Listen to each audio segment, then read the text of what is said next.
Selamat datang kembali di channel Gilang Gulat. Mari kita mereview pay-per-view AEW Double or Nothing ya, yang sudah ditayangkan. Nanti kita juga watch along di hari Senin pagi tanggal 29 Mei 2023.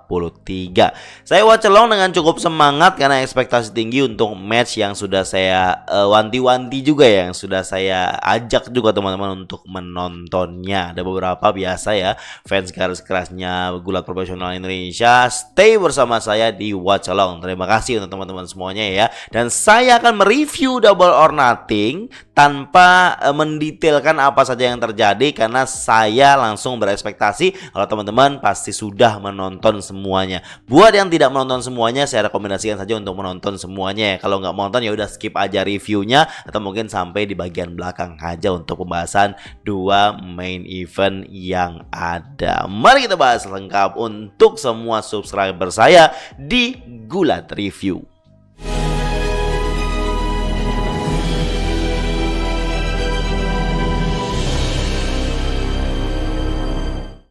Buy-in show of Double or Nothing disajikan ini seperti kick off show ya. Ada match trios match, sebuah feud yang memang dilayangkan ataupun sering terjadi, sering diperlihatkan build up-nya di program AEW Rampage. Ini juga seiring dengan return-nya Jeff Hardy. Saya tidak menonton match ini ya, karena saya persiapan juga belum bangun paginya ya. Dan teman-teman juga bisa menyaksikan match ini secara free, ada di channelnya AEW. Kita skip aja, ini pemenang ada di Babyface. Pembukaan untuk Double or Nothing kita langsung disajikan Battle Royal Blackjack ya, untuk memenangkan AEW International Championship dengan peserta 21 orang. Tidak seperti Casino Battle Royale yang pasti ada Joker atau orang yang return atau orang yang debut dalam matchnya. Blackjack Battle Royale ini hanya untuk pastinya memperebutkan AEW International Championship yang dipegang oleh Orange Cassidy. 21 orang termasuk Orange Cassidy yang sudah diumumkan sebelumnya siapa saja yang bertanding. Highlightnya di sini saya lihat ya, saya tonton, itu pegulat bertopeng yang memang cukup memberikan dominasinya di sini. Terus juga story-nya Jay White, Juice Robinson dengan Ricky Stark juga terjadi di sini, tercetus di sini. Feud-nya Embassy Mogul sama si Keith Lee dan juga Dustin Rhodes juga terjadi pemanasannya di sini.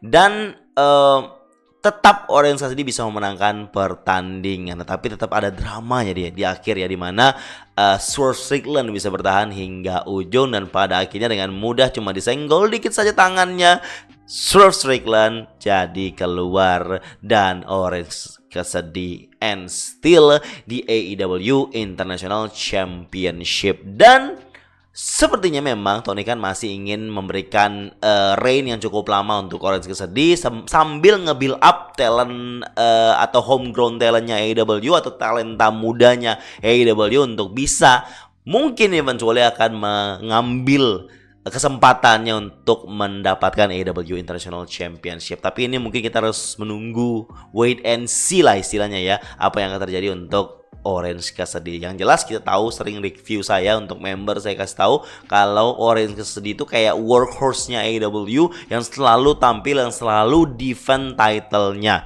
Sering banget di AEW Dynamite. Match berikutnya. Match ini bisa saya bilang cukup mengecewakan guys, karena saya cukup ekspektasi untuk match ini dengan judul dan stipulasi Unsanctioned Match, yang mana ini merupakan match no disqualification, anything goes. Bisa saja tersaji apapun, se-ekstrim-ekstrim apapun, dan AEW tidak tanggung jawab ya secara kayfabe. Yang jelas ada special enforcer yang sudah diungkapkan seminggu lalu, yaitu adalah The Legend of Hardcore Wrestling, Sabu.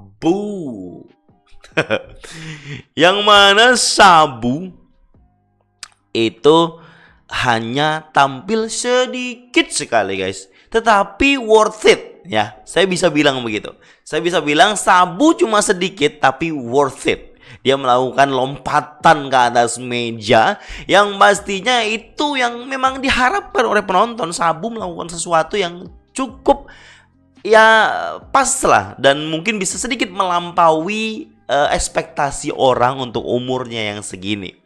Saya emang nggak ekspektasi besar pada Sabu ya sejak awal. Tapi memang saya mungkin tidak berekspektasi sesebentar itu.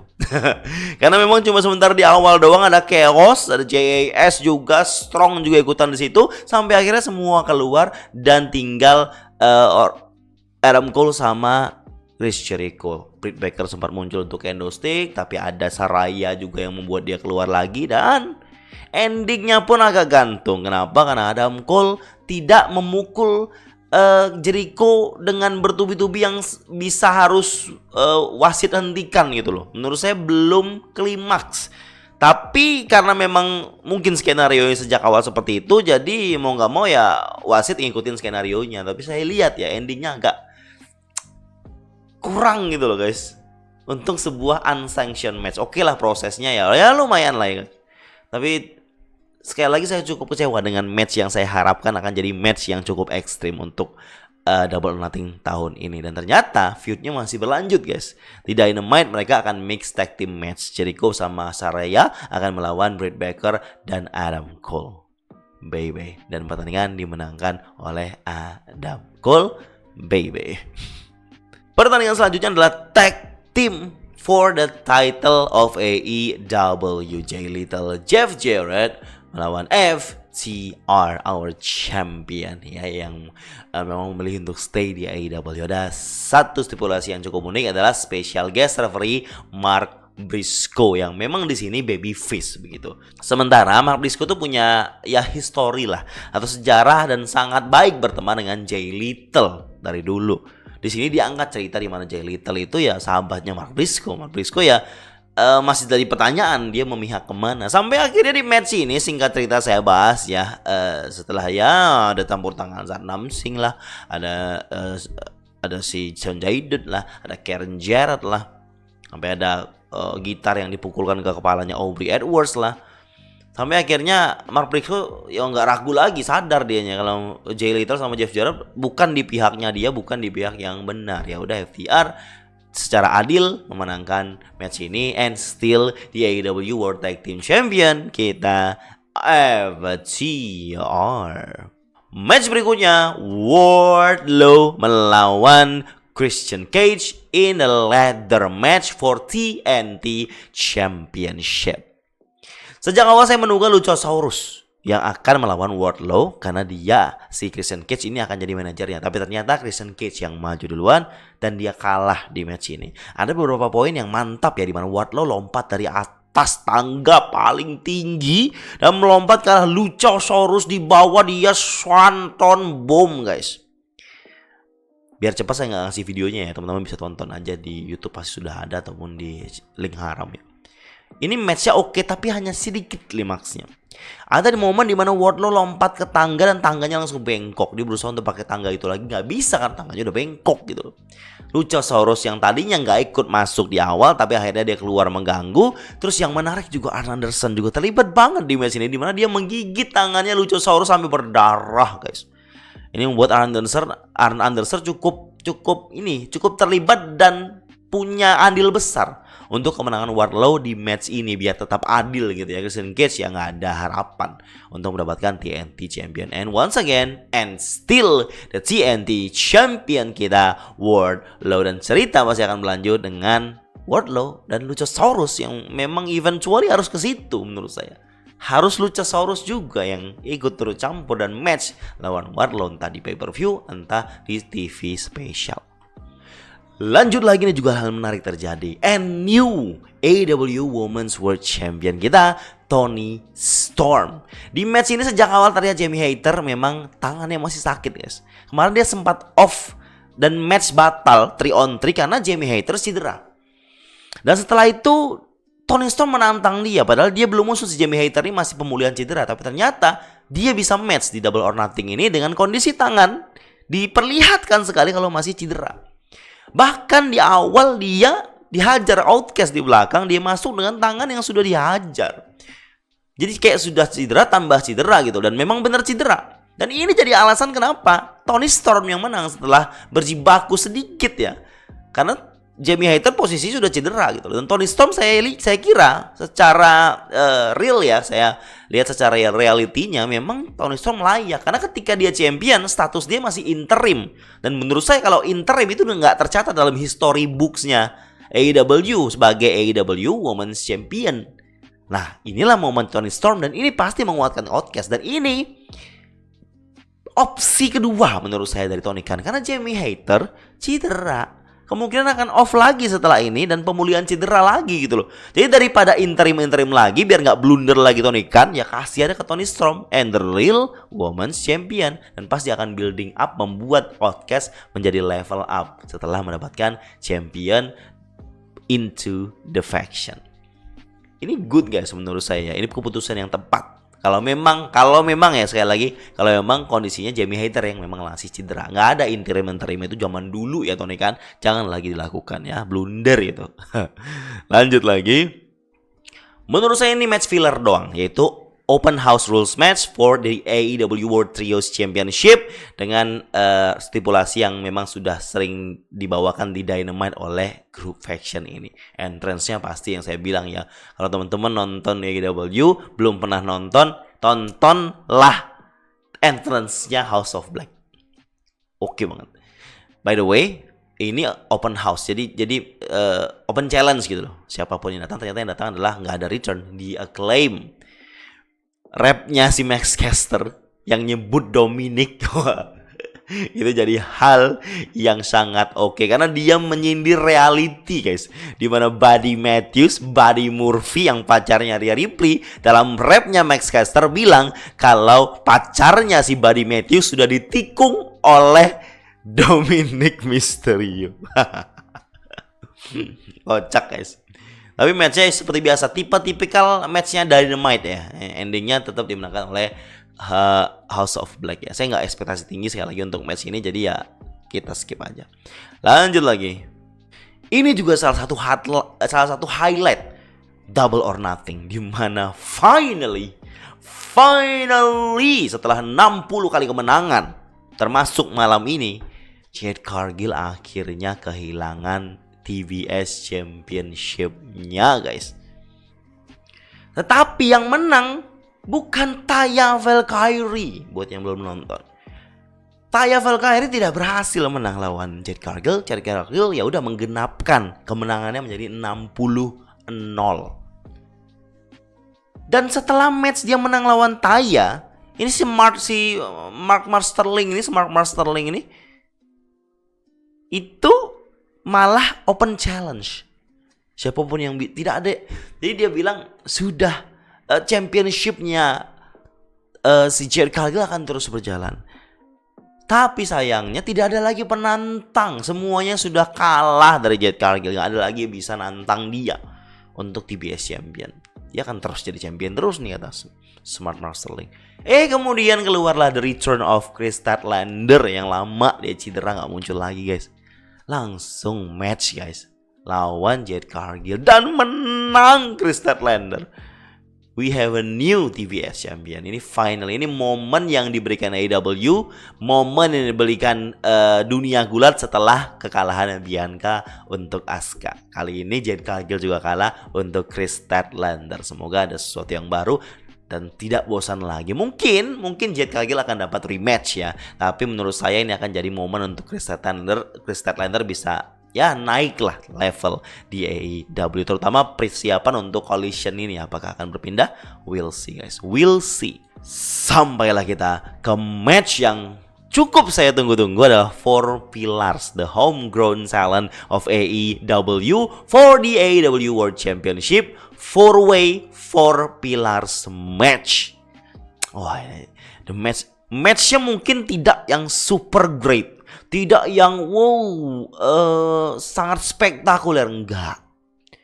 Tetapi sangat meaningful. Dan arti 4 Pillars sangat ditekankan di sini guys. Arti homegrown talent, arti seorang junior yang memang mengedepankan apa ajaran dari sang mentor atau senior sebelumnya mereka. Dan mereka sangat memperlihatkan bagaimana perkembangan mereka setelah sekitar 4 tahun ya berjuang di AEW since day one. Tetapi sejak awal saya lihat ternyata AEW World Championship Match for Pillars 4-Way ini tidak di main event. Sudah dari awal saya menduga kalau retain. Jadi awalnya memang saya menduga itu retain. Tapi makin dilihat kalau itu bukan main event, makin yakin kalau itu retain. Tapi itu bukan jadi poin harapan saya lagi guys. Karena saya mengharapkan matchnya dan matchnya sangat deliver to the expectation ya. Momen-momen penting mereka saling melakukan gerakan yang diajarkan mentor mereka. Bagaimana story dari masing-masing personal yang memang sejak awal di build up di Dynamite demi Dynamite sebelumnya tuh diceritakan di sini, membuat match ini more meaningful than just for the AEW World Champion. And finally MJF tetap retain the championship. Memang sejak awal saya duga emang levelnya ya beda ya untuk MJF, Jungle Boy, Darby Allin dan juga Sammy Guevara ini. Tetapi bagaimana Jungle Boy, Darby Allin dan Sammy Guevara ini membuat matchnya menjadi bukan sekedar match berempat yang dibuat untuk terlihat mereka bergantian untuk memukul tanpa arah yang jelas, enggak. Seperti banyak Fatal 4-Way yang saya saksikan memang more action tapi lebih meaningful yang ini karena ceritanya ada guys. Setiap momen, setiap segmen itu mereka berusaha untuk telling the story. Seperti ceritanya bagaimana Sammy Guevara yang mengumumkan kepada semuanya pada saat entrance di mana Tay Melo hamil anak mereka gitu. Dan di bawah cerita ini di mana MJF bilang ke Sammy, kamu mau cek yang sudah kujanjikan uangnya cukup loh untuk bantu kelahiran nanti. Kamu udah mau punya anak, si Tay Melo udah hamil gitu. Terus Sammy akhirnya ngeprank juga. Bagaimana juga perseteruan antara Darby dan Jungle Boy yang walaupun mereka saling respect, walaupun mereka sama-sama babyface, tapi mereka harus berjuang untuk dapetin championship ya, mereka ya adu gitu. Momen cincin juga kita dilihat di sini. Dan kalau saya bisa pikirkan ya, untuk sebuah match dengan hal epic secara storyline dari semua match yang ada di Double or Nothing, this is the match that you have to watch guys. Match yang kalian harus tonton Double or Nothing, 2 match terakhir ini, match ini sama match setelahnya. And that's it, review saya untuk main event kita yang pertama. Main event kedua, jelas Anarchy in the Arena. Ini yang kedua di Double or Nothing. Ini kayak memang treatment lah untuk fans ya. Jadi mereka bisa melihat pertandingan atau matchnya berjalan di sekitar mereka, di dekat mereka. Ini treatment untuk fans. Tapi memang jadi pertanyaan kenapa ini jadi main event, jadi pertanyaan. Jadi MJF ditanyain pada saat media scrum, kamu oke aja gitu, ada kamu bukan jadi match terakhir. Terus MJF nggak apa-apa gitu. Saya malah nggak suka kalau Anarchy in the Arena sebelum saya itu malah saya nanti kena darahnya Moxley gitu, pokoknya gitulah. Dia menerima sambil menginsult juga ya orang lain gitu ya, tipikal MJF lah. Anarchy in the Arena menyajikan The Elite melawan Blackpool Combat Club ya, yang pasti sudah sesuai ekspektasi, bloody, full of extreme actions, terus juga sampai keluar tapi nggak maksimal di luarnya, hanya Claudio sama Matt Jackson aja. Terus juga besi-besi dimainkan, kaca-kaca dimainkan. Terus bagaimana ceritanya Hangman akhirnya kerjasama baik dengan Kenny Omega. Hangman Adam Page juga menyimpan obeng untuk menghajar Bryan gitu sampai akhirnya dibalik gitu serangannya. Dan endingnya ya guys, ending yang jadi sesuatu yang patut kita bahas adalah dimana Don Callis yang sejak awal jadi komentator itu cukup mengganggu untuk menyelesaikan matchnya lah istilahnya ya. Dia di pihak yang jahat ya, di pihak yang heel. Tetapi ternyata ada orang berikutnya yang masuk untuk mengganggu kemenangannya The Elite, yaitu Konosuke Takeshita. Ini long long term storyline kalau saya lihat ya. Gimana Konosuke Takeshita ini waktu itu masih babyface dan Don Callis mencoba mengajak dia barengan sama dia. Terus hilang setelah itu Konosuke, terus Don Callis berkhianat Kenny Omega, terus akhirnya Don Callis mendapatkan Konosuke di sini ditunjukkan karena Konosuke turn heel menghajar di Elite, dia menjadi bagian Don Callis yang heel sekarang, otomatis dia mendukung Blackpool Combat Club. Tetapi ketika selebrasi, by the way BCC menang ya, selebrasi Konosuke belum begitu gabung gitu loh, selebrasi nggak bareng, BCC kayaknya sendirian, Konosuke masih barengan Don Callis. Kayaknya memang harus ada pertemuan dulu untuk biar Konosuke ini bisa saling mendukung gitu loh. Jadi bukan berarti Konosuke mengganggu match ini dia langsung gabung Blackpool Combat Club, bukan berarti seperti itu, karena memang seperti terlihat kayaknya belum, kalau emang dia mau digabungkan. Tapi menurut saya ya belum tahu lah guys ya. Dan setelah match ini, setelah Double or Nothing, itu Kenny Omega nge-tweet atau nge-post atau komentar gitu kalau ini belum selesai. Dan Kenny Omega memberikan indikasi kalau ada orang yang cocok untuk melengkapi The Elite. Ada yang nyebut di Watch Along dan saya juga baca rumor itu adalah Kota Ibushi guys. Itu pasti akan melengkapi. Jadi BCC dapat Konosuke jadi 5, di Elite dapat Jepang juga, Kota Ibushi, yang pastinya akan menuju ke sebuah match yang kita tahu akan lebih ekstrim, yaitu Blood and Guts yang mungkin akan terjadi menjelang Forbidden Door, atau bahkan mereka ini akan bertanding di Forbidden Door. We'll see guys, we'll see bagaimana cerita ini berjalan. Tapi AEW jelas OTW pay-per-view Forbidden Door dan All In. Nah, Blood and Guts yang mungkin terjadi di antara ini. Saya juga kurang paham jadwal-jadwalnya ya. Tapi ini mengindikasikan ke arah sana kan. 5-5 itu dapat Blood and Guts guys. Blood and Guts by the way bukan pay-per-view ya, bukan premium live event. Dia sebuah acara di televisi yang mungkin kalau ada acara spesial kayak gitu kita akan watch along guys. Blood and Guts ya jangan sampai kelewatan ya nggak sih? Well, that's it. My review of AEW Double or Nothing.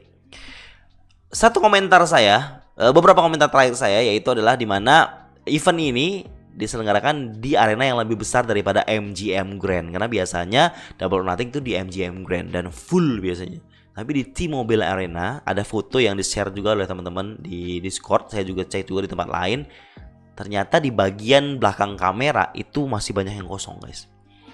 Mungkin yang alasannya adalah steril area. Tapi bukan berarti steril area tidak bisa dimasukin ataupun didudukin oleh orang yang memang membeli tiket ya. Ternyata memang tiketnya nggak sold out ya untuk T-Mobile Arena, mungkin terlalu besar ya untuk event Double or Nothing yang biasanya di MGM Grand dan di Las Vegas pastinya. Terus juga dari ke-10 match termasuk matchnya Chris Statlander, cuma 2 ya yang worth it ditonton dan dinikmati secara entertainment dan dinikmati secara penuh guys. Menurut saya cuma 2 match. Sisanya bukan berarti jelek. Bukan berarti sisa dari 8 dari match yang ada bukan berarti jelek. Tetapi yang worth it buat teman-teman tonton secara full adalah match 2 match terakhir yang bisa dibilang double main event of Double or Nothing. Bagaimana cerita selanjutnya setelah ini? Teman-teman harus pastinya yang suka AEW terus harus menyaksikan apa yang terjadi di AEW Dynamite, karena mereka ini siap build up untuk pay-per-view berikutnya guys. Yang itu juga cukup worth it untuk dinantikan guys, buildingnya gitu loh, karena menuju event terbesar mereka sepanjang sejarah yaitu AEW Double or Nothing, AEW All In. Yang jelas review saya mudah-mudahan bisa sedikit memberikan referensi untuk teman-teman semuanya yang menggemari dan juga menyaksikan selalu AEW. And that's my review. Thank you.